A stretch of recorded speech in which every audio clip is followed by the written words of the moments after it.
Then I think we'll make a start. So welcome everyone. This evening we're welcoming Dr. Mary Marshall. She is the Director of Undergraduate Studies in Theology at the University of Oxford and a lecturer at Worcester College. Tonight she will be speaking on one of her specialities, the Pharisees and the Early Church, with her talk entitled Great Expectations, a New Testament Scholar's Examination of the Pharisees. So please join me in welcoming Dr. Mary to the Newman Society tonight. Thank you. Thank you all very much. I'd like especially to thank Adam and everybody for making me so welcome this evening. It's a genuine pleasure to join you, and I'm flattered by the invitation, and I've had a really lovely time so far. So I hope that I can offer you a reciprocation that means that you don't spend the next hour wishing you hadn't invited me. So here we go. It's an interesting experience when somebody contacts you and says, you know that thing that you've written a book about, that you're meant to know lots of things about? We'd actually like to hear about that. Hardly ever happens. Normally when someone wants you to give a paper, they'll say, the theme of the event is cooking utensils in the New Testament. Really? So in one sense, it's an absolute joy to get to talk about something I spent so many evenings of my life with. On the other hand, actually, it's a real challenge to try and find something from within those years of research that will actually stand alone and be something that can hopefully hold your attention and keep you entertained for 3/4 of an hour. Of course, it's a difficult balance to strike, so I've had a go. And the title of my paper is Great Expectations, you'll see why, a New Testament scholar's examination of the Pharisees. Now, the Pharisees were an identifiable group of Jews living in the centuries at the turn of the era, and they're referred to by contemporary Christian and rabbinic texts, as well as in the writings of a Jewish historian called Josephus. And that's it. More than this, however, the Pharisees are well-known characters. They are celebrities of scholarship and of Christian thought. You will scarce find a theology undergraduate, and I see a few around, a churchgoer, many here, hymn writer, or indeed an ancient historian who does not feel well acquainted with this group, that's known in this day and age only by cameo appearances in a handful of ancient texts. When I say Pharisee, of what do you think? If you don't think of anything, allow your impressions to be temporarily influenced by the following suggestions. Perhaps you are secretly a Songs of Praise fan and you think of the Lord of the Dance. And this is a treat for you. I danced for the scribe and the Pharisee, but they wouldn't dance and they wouldn't follow me. I danced for the fishermen, for James and John. They came with me and the dance went on. Last piece of singing for the evening.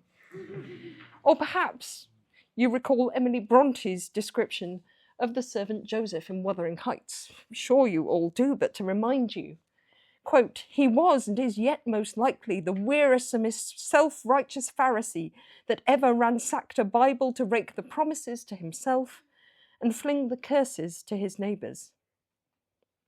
Do you, after all, remember the tirades of the Gospels? Jesus said, woe to you, scribes and Pharisees, hypocrites, for you are like whitewashed tombs, which on the outside look beautiful, but inside are full of the bones of the dead and all kinds of filth. So on the outside also you look righteous to others, but inside you are full of hypocrisy and lawlessness.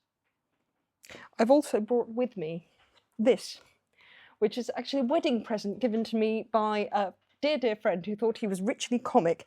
It's a novel by the Nobel Prize-winning French novelist François Mauriac, La Pharisienne, or The Woman of the Pharisees. I'll pass it round. It is an excellent novel if you fancy something enjoyable to read. Would you like to take a look and pass it on? There you go. Got it? There we go. The eponymous woman is unsurprisingly one such as Joseph, who has a very clear idea of what is right and what is wrong, of her own rightness and her own piety, and attempts to impose her views on her family and those around her. I won't spoil the novel by telling you how it ends. So this trope of the Pharisee is a well-worn one. The New Testament has been received across 20 centuries, and the way it's been received shows you that the Pharisees are villains, are they not? If even a Nobel laureate like Mauriac, who is intricate in the characterizations in his own novels, nevertheless plays upon this one-dimensional trope of Pharisees, the petty bad guys, whose folly is foil to our hero's wisdom and whose viciousness is the root of the narrative's tragedy, perhaps it goes without saying, but it shouldn't go without saying, that this construal of Pharisaism has acted as fuel for Christian anti-Semitism, for anti-Jewish rhetoric, as well as inter-Christian polemic in its various flavours, not limited to lazy and inaccurate dichotomization of faith or grace on the one hand and works on the other, the accusation of heartless and mindless casuistry, which marks out woeful misunderstandings of the European Reformation, among other things, as well as the mudslinging between and within denominations today. The little cartoon, rather suspect on your handout, is one such example of this very blunt kind of satire. As with all received wisdom and immediate impressions, there is falsity, I think. It's not quite how it is, or how it was even, but also a certain amount of truth. The characterization of Pharisees in the New Testament tends towards the villainous, yet the traits that the evangelists use to construct their villains are at least partly corroborated. But to borrow a metaphor from another context, when it comes to the Pharisees, we see as only in a glass darkly, and not face to face. We do not meet a group or the individuals themselves, and the extent to which they have left their own mark in the literary record is debatable. But it's probably slender. I could say more about that, but I won't sport with your patience. And so we view Pharisees only as reflected in the mirror of their detractors, occasionally of their admirers, but never quite they themselves. This means that viewing requires and rewards effort, at least that's what I found. And in what follows, I shall try, drawing on my own work, but even more on the excellent research of generations of historians and critics before me, attempt to show that there may be more to the Pharisees than has met the eye of the typical reader, the Christian on the Clapham omnibus, or the Clapham staging coach, as is maybe more appropriate. And I'm going to do that through the lens of expectations. So I've got three themes that make up the main portion of this. The first is that portrayal of the Pharisees as having great expectations with regard to piety. The second, the portrayal of the Pharisees' future expectations and early Christian preaching of the resurrection. And thirdly, the portrayal of Pharisees who turn out to be unexpected friends. You might notice the repeated and amplified use of portrayal in what I've described. It's also the title of my monograph, The Portrayal of the Pharisees.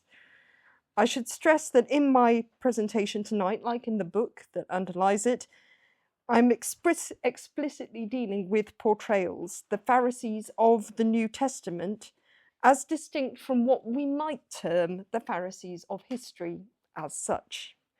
Now, that's not to deny any connection between the two. As we'll see, I don't claim that the evangelists shaped fictional characters, but I was and remain interested in their rhetorical function within the New Testament texts and what that might tell us about the complex ecology of emergent Christianity within and without Judaism.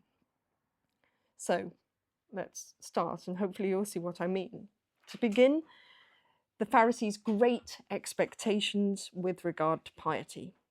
To put it another way, they are the last word in devotion to the law. They are pious, punctilious, which in the eyes of their detractors verges on the self-righteous, meretricious, disingenuous, hypocritical. That construal certainly lies behind the pejorative application of Pharisee by both Bronte and Mauriac.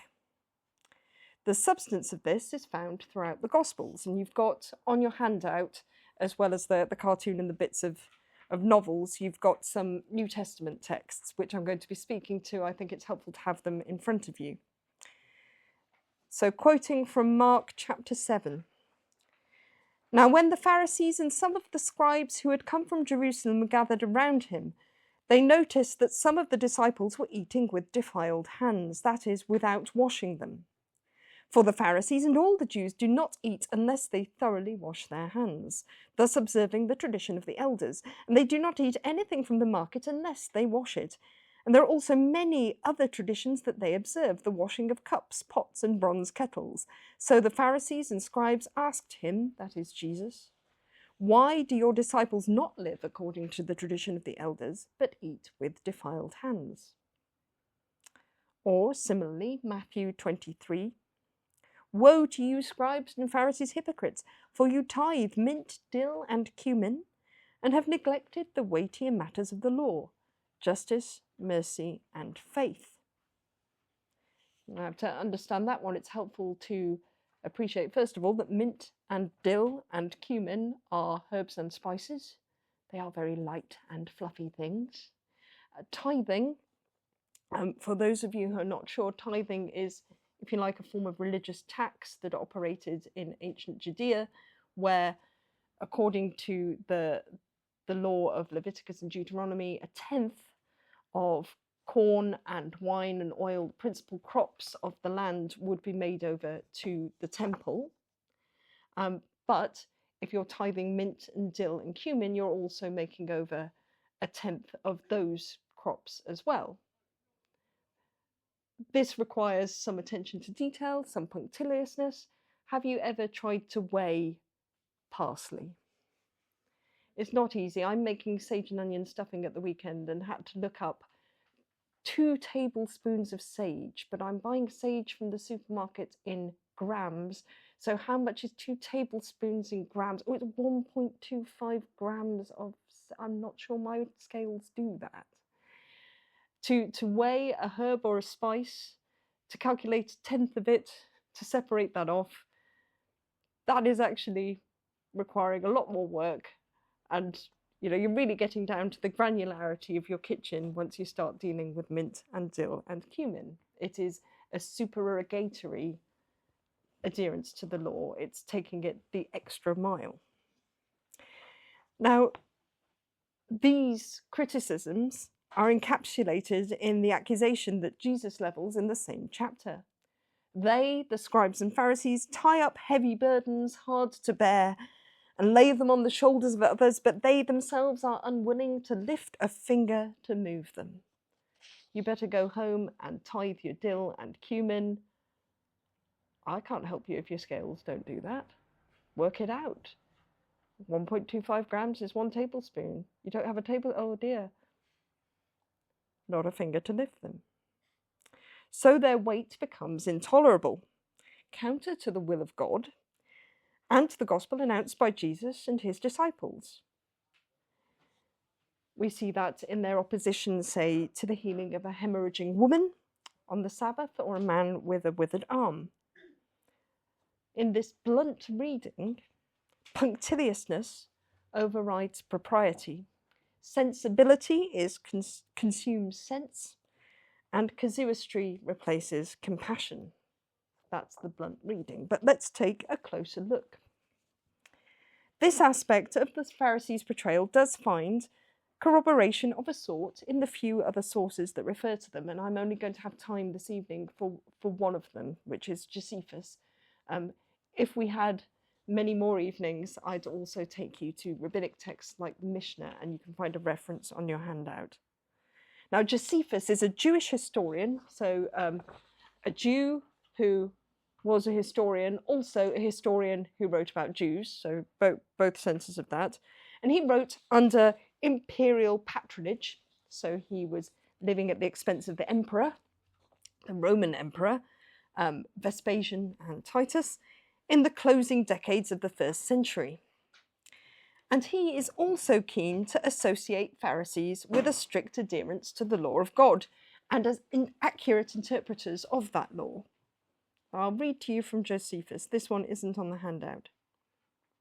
Josephus says, "For the present, I wish merely to explain that the Pharisees had passed on to the people certain regulations handed down by former generations and not recorded in the laws of Moses, for which reason they are rejected by the Sadducean group, who hold that only those regulations should be considered valid which were written down in Scripture, and those which have been handed down by former generations need not be observed.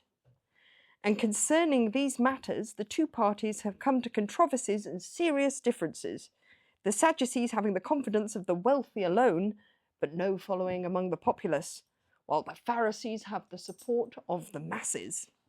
So Josephus writes that in his Jewish Antiquities, the gist of it being the Pharisees promote various regulations that don't appear in the written law, but are handed down from older generations, whereas the Sadducees say if it's not in the book, it doesn't count.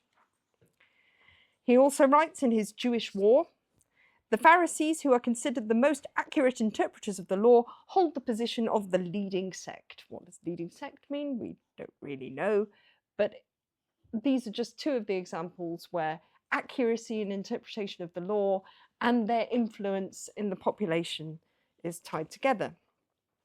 So the Pharisees of Josephus, his portrayal of them, is therefore not only deeply concerned with the law and its practice, but with their exertion of considerable influence. In accordance with the depiction in Matthew 23, they like to be, Matthew says, greeted with respect in the marketplaces and to have people call them rabbi, that is, teacher. Now, if I had another evening, and I realise several times I've said this now, and more indulgence than I should be allowed, I could spend a good deal of time talking about Josephus. He's great. If you are ever up late at night and can't get to sleep, put him into Wikipedia. If you're a mathematician, try maths puzzle Josephus suicide, and you'll have some fun with that. It is gruesome, but it's also quite a tricky sort of maths puzzle. He's a writer, and indeed a subject of his own writing that rewards lengthy and critical consideration. Think of what I've told you so far. He's a Jewish author, but he's writing under Roman patronage in the context of a war. He's writing the Jewish War. Now, what war is that? That war would be the uprising of the population of Judea, the Jews, against their Roman conquerors, against the emperor. And so to say that Josephus has a conflict of interest is surely an understatement. And to pretend that he exhibits anything like an impartial or verifiable approach to historiography would be futile. He doesn't. But he's enormous fun, so well worth a look. But he doesn't write a great deal about the Pharisees. As I've said this evening to a few people, the Pharisees are interesting to us, maybe they're interesting to me, but they're a small part of what he's writing about. But when he does write about them, he writes for a reason. Now, there's no time now to fathom his reasons, as entertaining as that would doubtless be, but what is significant here is that for whatever reason he writes about them, there is an observation of some congruity between Josephus and the Gospels in the matter of the Pharisees' legal interpretation, its influence, and its practice. But let us look still closer. The pious expectations of the Pharisees are arguably not peculiar to them. Josephus refers to laws handed down by former generations, which are notable not so much for being upheld by Pharisees as being rejected by Sadducees, who, as Josephus explains, revere only the written law. These former generations may be generations of Pharisees, yet not necessarily so. Look again at the quotation from Mark 7, which refers to the tradition of the elders, not Pharisaic elders explicitly. So the Pharisees do this, and so do, says Mark, all the Jews.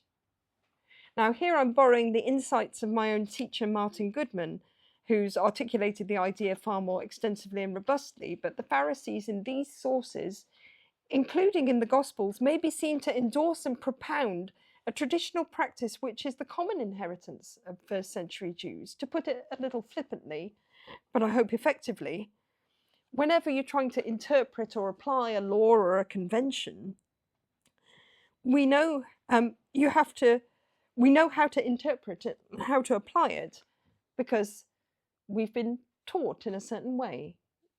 Our grandmother told us what it meant and what to do. Now, if a group with a reputation for piety, accuracy, and strict adherence endorses those traditional interpretations and practices, that can go a long way to ensure their influence and popularity. In other words, any friend of my grandma is a friend of mine. That the way that you've been taught to live your life, to practice the law, is being endorsed by these very respectable people. The Pharisees in the Gospels are surprised when Jesus and his disciples do not conform, because alignment with their views is commonplace. It's not that Jesus and his disciples are not doing a thing that the Pharisees do. They just expect everybody to do it. It's digression from those traditions, as in the case of the Sadducees, that's worth noting. Moreover, punctilious practices associated with the Pharisees are not necessarily condemned by Jesus in the Gospel. Look again at Matthew 23, where Jesus says, "It is these you ought to have practiced without neglecting the others. It is these, the tithing of the mint and dill and cumin, that you ought to have practiced without neglecting." Oh, sorry, the other way around. It is these, justice, mercy, and faith, that you ought to have practiced without neglecting the others. Tithing, mint, dill, and cumin. And then this image, which is an interesting one. You blind guides, you strain out a gnat, but swallow a camel. Straining out a gnat and a camel. A gnat, you know what a gnat is? It's a creepy crawly thing. Creepy crawly things, according to the provisions of Leviticus, are unclean. We don't eat them. Camels don't have hooves, so they are also unclean. You don't eat camels. Therefore, you don't want camels or creepy crawlies in your water supply. So if you're going to take great care to keep the law, you strain your drinking water to make sure that inadvertently creepy crawlies don't get in. This ridiculous image is being used where you've got people who are careful enough to strain their water supply for near microscopic creeping beasties, but somehow a camel makes it through the tea strainer. The idea is an absurd one. What's the point in straining out the little gnat if you don't strain out the camel, because it has no existence in reality? Break the tea strainer for starters. But the ideal is not to have camels in your water, but also not to have gnats either. The ideal is certainly to practice justice, mercy, and faith, but not neglecting these other things, which are not condemned explicitly by Jesus in Matthew 23, tithing mint and dill and cumin. There's nothing wrong with that, providing you practice the justice, mercy, and faith. Tradition itself is not the problem, it's only the excuse it affords for the neglect of other things. As in Mark 7, you abandon the commandment of God and hold to human tradition. Do both, but not the latter at the expense of the former. Ideally, both the outside and the inside of the cup will be clean, the water free from both gnat and camel. Punctiliousness is not condemned so much as promoted in the gospel. The message here is do both.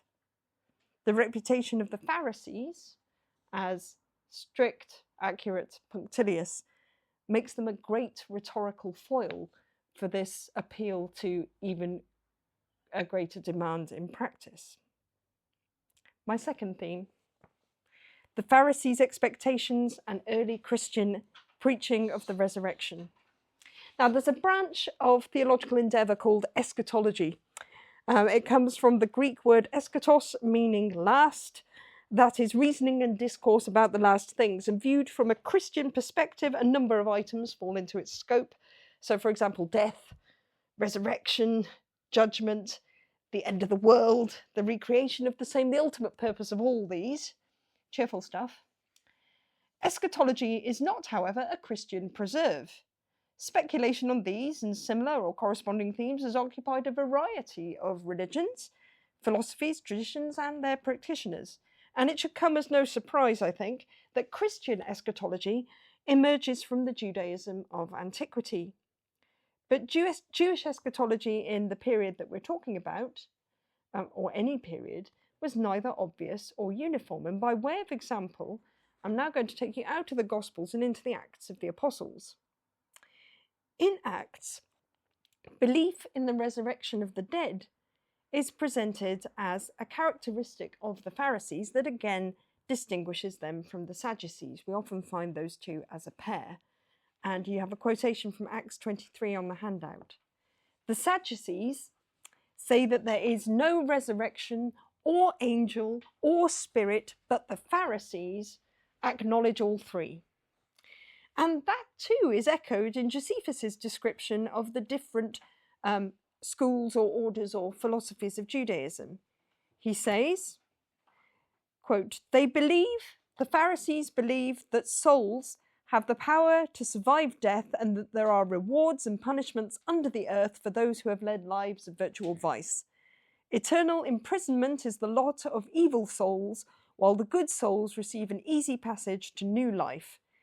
Because of these views, the Pharisees are, as a matter of fact, extremely influential among the townsfolk. There it goes again. And all prayers and sacred rites of divine worship are performed according to their exposition. So again, we hear about their influence, their popularity, but their endorsement of this idea that after you die, there will be a further existence for you, and if you are good, you pass to new life. Now, resurrection also forms a core part of the Apostles' proclamation. Peter declares, God raised Jesus of Nazareth up, having freed him from death, because it was impossible for him to be held by death's power. And in the name of Christ of Nazareth, whom you crucified, who God raised from the dead. The preaching of the resurrection is central to the earliest preaching that we can find traces of in the New Testament. Paul also preaches the good news of the resurrection, and he does that in several places, so I haven't even bothered to give a reference. Furthermore, it is the cause of his imprisonment and trial, and this is where it gets interesting. Paul tells the Roman governor Felix, "It is about the resurrection of the dead that I am on trial before you today." And Paul's claim is supported by Felix's successor Festus when he retells the story to Agrippa. Festus says, "When the accusers stood up, they didn't charge Paul with any of the crimes that I was expecting. Instead, they had certain points of disagreement with him about their own religion and about a certain Jesus who had died, but whom Paul asserted to be alive." In Acts' presentation, belief in the resurrection characterises both Christians and Pharisees and distinguishes them from those who deny the resurrection, like the Sadducees. And that latter function, that distinction, is clear when we see the unwillingness of Gentiles, so non-Jews, in Acts' narrative to accept the resurrection of the dead. The resurrection of the dead is an obstacle to their acceptance of the Christian message. For example, in Acts 26, Paul speaks of Christ as the first to rise from the dead, and, quote, while he was making this defence, Festus, who's our Roman governor, exclaimed, I quite like this bit, "You are out of your mind, Paul. Too much learning is driving you insane," end quote. Maybe put that on a tea towel and keep it nearby. The defence of Paul in Acts 23, which is on your handout, by Pharisaic scribes, certain Pharisees of the group stood up and said, "We find nothing wrong with this man." So in Acts, we see Pharisees defending Paul. There is, however, and you might have spotted it, an important difference between Christian and Pharisaic teaching about the resurrection of the dead. For the apostles, the crucial point is that Jesus has been raised from the dead, whereas the Pharisees' belief tends to be described, whether in Acts or Josephus, in terms of a general future resurrection of all the dead to reward or punishment.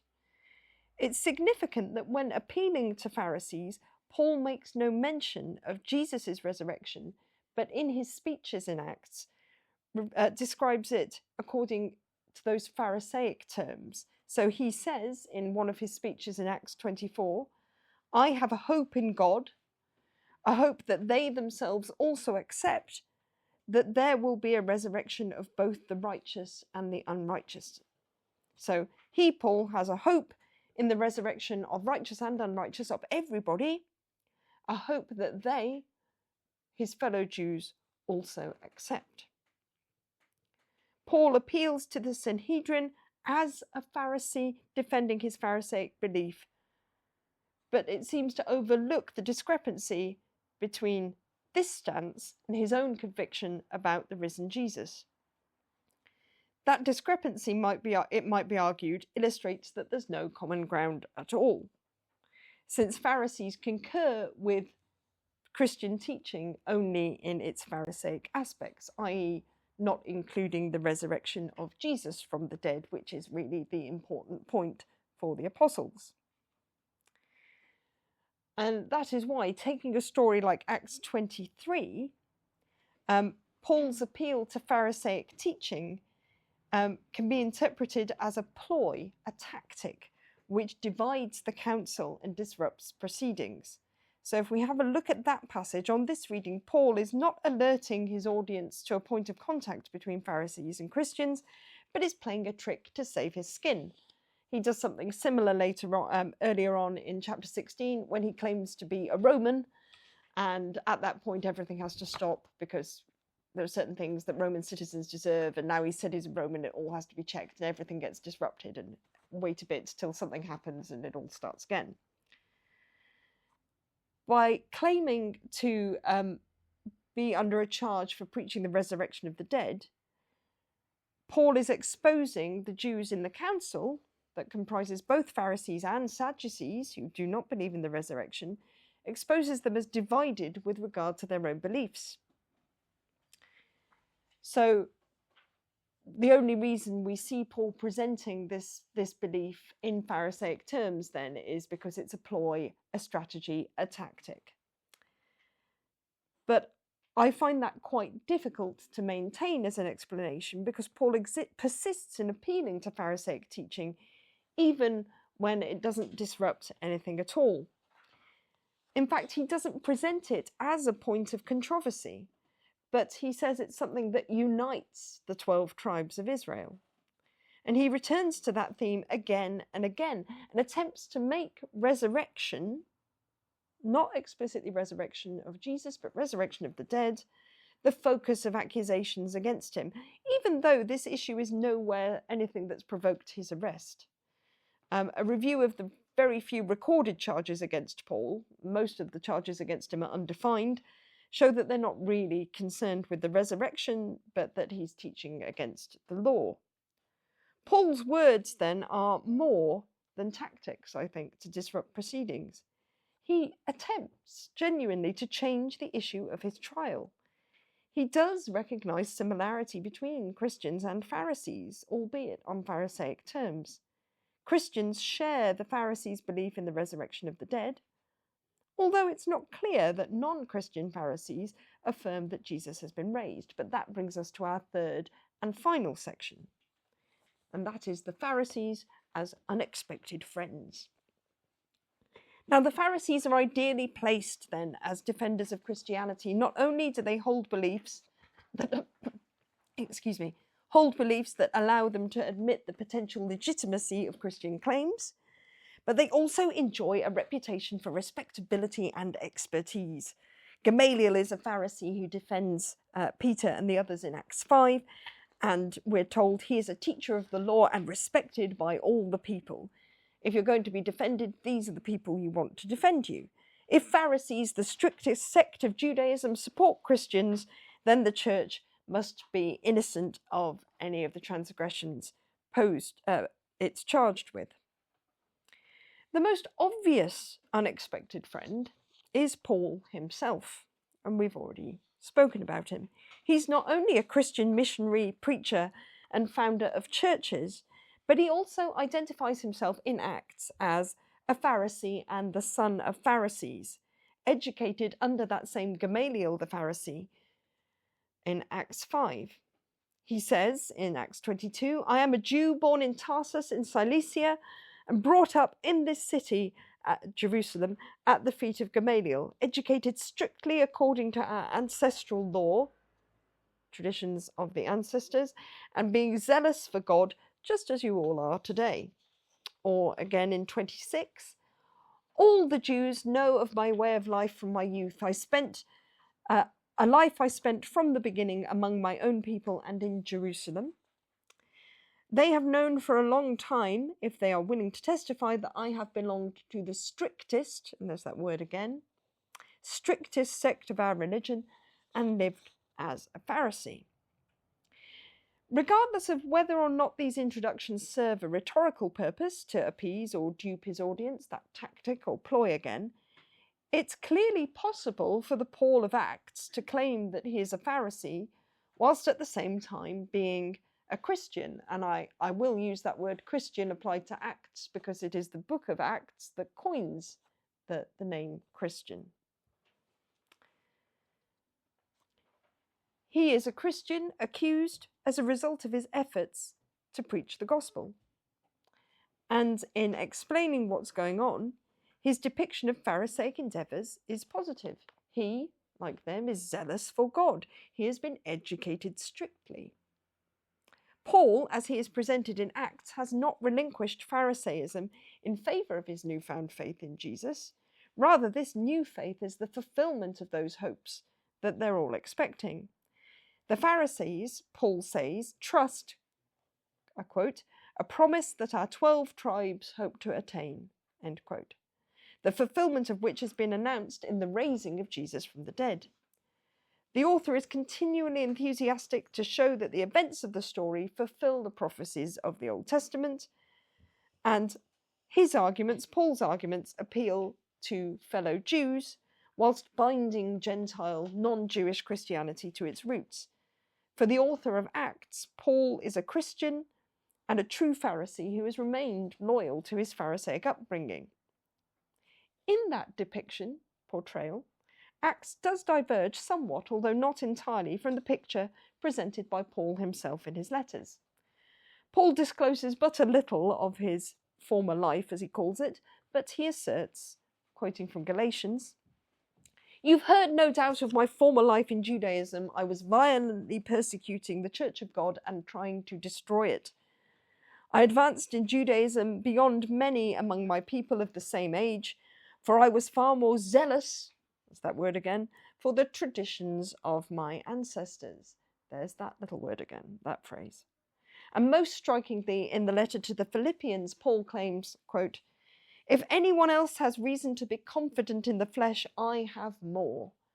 Circumcised on the 8th day, a member of the people of Israel, of the tribe of Benjamin, a Hebrew born of Hebrews, as to the law, a Pharisee, as to zeal, a persecutor of the church, as to righteousness under the law, blameless. Yet," he continues, "whatever gains I had, I have come to regard these as loss because of Christ. More than that, I regard everything as loss, because of the surpassing value of knowing Christ Jesus my Lord. For his sake I have suffered the loss of all things, and I regard them as rubbish." It's a very polite translation of the word that Paul uses there, "in order that I may gain Christ and be found in him." Now, in several respects, this picture coincides with Acts. Paul was a Pharisee and a persecutor of the emerging church. In Philippians, we see that the assertion of Pharisaic credentials again performs a similar rhetorical function to what we've seen before. Being a Pharisee is a coveted identity, like being a member of the tribe of Benjamin, being circumcised on the 8th day as he was meant to have been circumcised. He's a Pharisee. It's a good thing to be. If it were not a good thing to be, the act of relinquishing it, of disregarding it as rubbish, loses a lot of its force. However, the difference between Acts and these snippets from Paul's letters is the weight that's carried by the verb was. Paul addressing the Philippians implies that his former gains are now worth nothing. whereas the Paul of Acts continues to claim them and use them to his advantage. Now, it might be argued that Paul's former persecuting zeal undermines what I've been saying so far about the Pharisees' role as potential friends and defenders of the church. Some friends and defenders if Paul the Pharisee is a persecutor and a zealous one.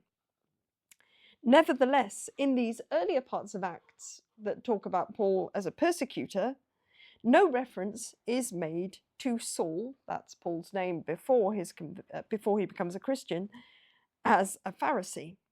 Moreover, when Paul talks about being a Pharisee later, he in Acts doesn't explicitly connect it with his previous zeal for persecution.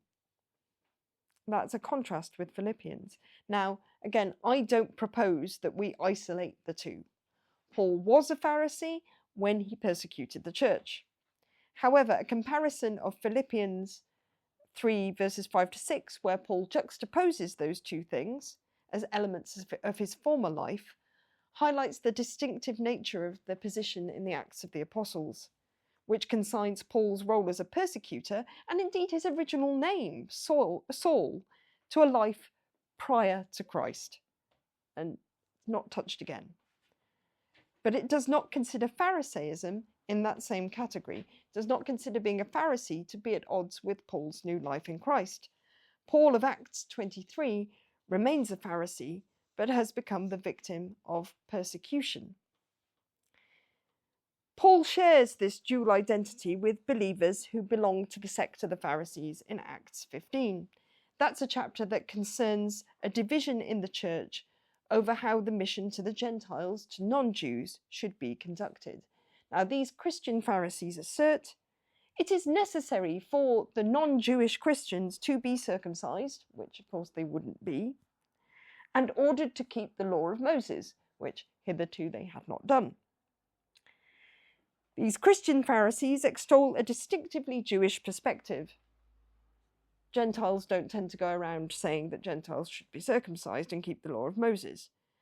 And we might expect that from our familiar New Testament picture of the Pharisees. Their challenge is legal, it's about the law, and it's an implication that, by the way, would restrict membership of the kingdom or the church, just as Matthew in chapter 23 claims, "For you lock people out of the kingdom of heaven. For you do not go in yourselves, and when others are going in, you stop them." That's another accusation against the scribes and Pharisees from Matthew 23.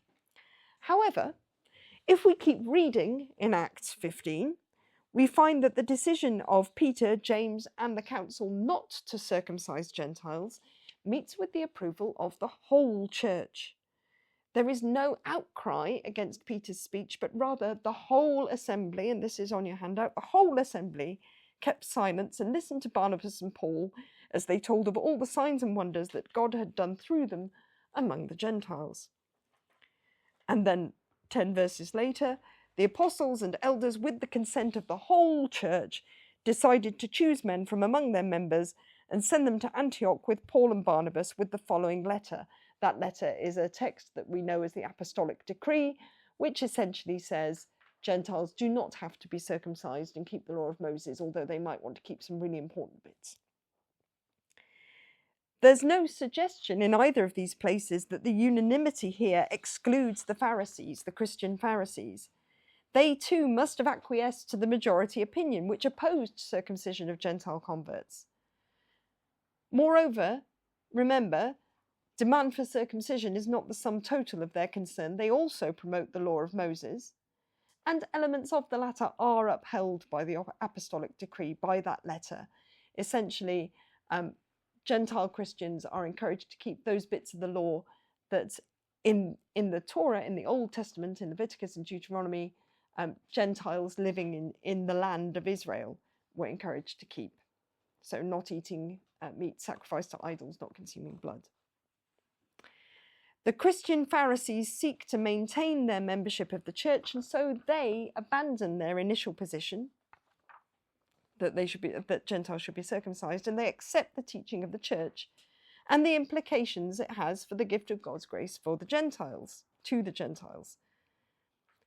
In that sense, then, it wouldn't be right to consider these Christian Pharisees as hypocrites to be expunged from the church. They have their position and they are part of the church's resolution. Acts 15 focuses on the Christianity of those Pharisees rather than on their Pharisaism, insofar as it describes a dispute within the church. Their view is problematic and causes dissension because they are Christians. It is Pharisees who hold this opinion, but that may be incidental rather than any comment on the particular corruption or hypocrisy of Pharisees. Aside from any historical rationale, the author of Acts may comfortably have made Pharisees advocate a traditionally Jewish point of view because, as far as Acts is concerned, as we've seen, it's Pharisees out of all the Jewish parties who are most likely to become Christians because they believe in the resurrection of the dead. So we've seen how Pharisees, as devout Jews renowned for their legal stringency, are able to vouch for the innocence of Christians in Acts. The congruity of Christianity and Phariseeism is most clearly illustrated in the existence of these Christian believers from the sect of the Pharisees, which includes Paul himself.